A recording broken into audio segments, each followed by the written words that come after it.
కామారెడ్డి జిల్లా నసరుల్లాబాద్ మండలంలో ఏటీఎం చోరీకి దుండగులు విఫలయత్నం చేసినట్లు తెలుస్తోంది.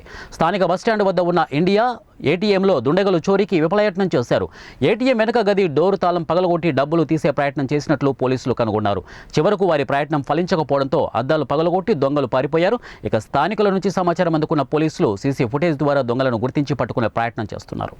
నైటు మా సిబ్బంది బ్లూ కోట్ విధులు నిర్వహిస్తుండగా 100 డయల్ వచ్చింది.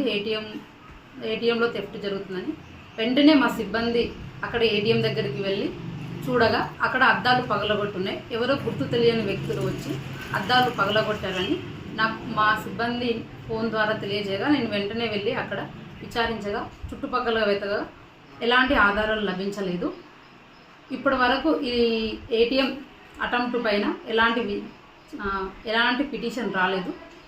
మేము సీసీ కెమెరాస్ చుట్టుపక్కల ఉన్న సీసీ కెమెరాస్ను వెరిఫై చేసి ఎవరు దీన్ని అటెంప్ట్ చేశారో తెలుసుకోగలుగుతాం.